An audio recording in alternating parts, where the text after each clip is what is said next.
Jean-Alain Roussel. Je suis pianiste d'origine, devenu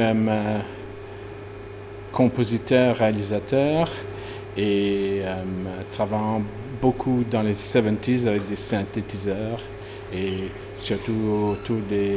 avant des synthétiseurs avec des orgues Hammond, clarinettes, etc. électrique piano. Donc je travaille beaucoup sur plusieurs albums avec un groupe qui s'appelait Thin Lizzy. Donc il y avait Phil Lynott qui est décédé à la voix basse. C'était un black irlandais bassiste. Il y avait Scott qui est toujours vivant, un batteur. Brian aussi à la guitare. Gary Moore à la guitare et moi au clavier.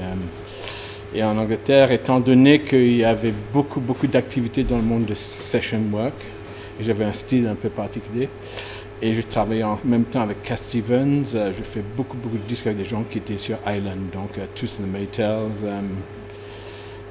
Black Uhuru, Bob Marley. Bob Marley, c'était Bob Marley, mais c'était avant qu'il est devenu Bob Marley. Bob Marley? Les dreads étaient comme ça.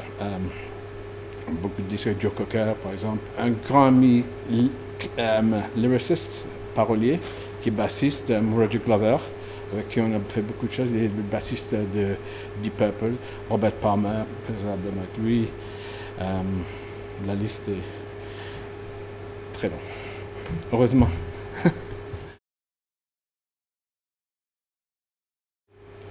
Je suis de l'île Maurice et je suis allé de l'île Maurice en Angleterre sur un bateau en 5e classe avec ma mère en 1954, j'avais 3 ans. Et pour nous, les 5e classes, il y avait un piano dans la salle de repos. Et apparemment, l'histoire dit, les mères adorent créer des légendes pour leurs fils, vous savez bien. Il y avait un violoniste qui s'appelle Robert White qui était sur le bateau, qui était un grand musicien de musique classique de l'île Maurice. Et ma mère souffrait beaucoup de mal de mer. Alors un jour, elle me planque sur le chef du piano, pendant qu'elle va et Robert, il me regardait, il a commencé à jouer faire. Apparemment, j'ai mis mes doigts sur les mêmes notes, je fais et j'ai joué la chanson. Et tout ce qu'il jouait, j'ai joué exactement. Donc, arrivé en Angleterre, il a recommandé il m'a commencé à donner des cours. Donc, j'ai étudié à Trinity College of Music à Londres, voilà, de la musique classique. Et de ça, je suis allé dans le jazz. Il y avait un groupe de Trafic qui était chez Island aussi, Stevie Winwood. Il m'a présenté à Jimmy Cliff pour jouer sur un album de Jimmy Cliff. Et un des chansons sur cet album de Jimmy Cliff, là, c'était composé par Cat Stevens. Et à partir de ça, c'est bouche à oreille parce qu'il était chez Island, blablabla, etc., etc., tous les groupes d'Island. Alors ça a commencé surtout avec des masterclass et ça a développé avec la composition. Ça va baser beaucoup sur la production, la composition, travail d'oreille. Je suis venu et j'ai adoré l'atmosphère et le concept et je pense que ça mérite bien.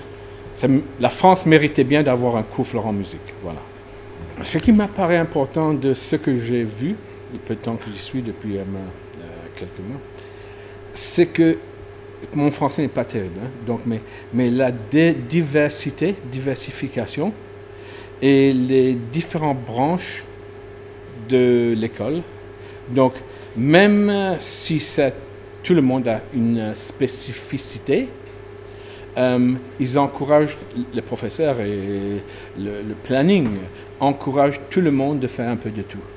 Donc, des gens qui ne sont pas nécessairement des paroliers, on les encourage de travailler des paroles. Des gens qui ne sont pas nécessairement des chanteurs, et j'ai rencontré des gens qui ne chantaient pas du tout et j'étais sidéré par leur voix. Donc, ils ont encouragé de chanter, etc., etc. Et surtout aussi que je pense que quasiment tous les professeurs ont été des artistes eux-mêmes. Ils encouragent les élèves que j'ai rencontrés vraiment d'avoir confiance en eux et se mettre sur scène. Parce que ce n'est pas évident de se faire entendre et se faire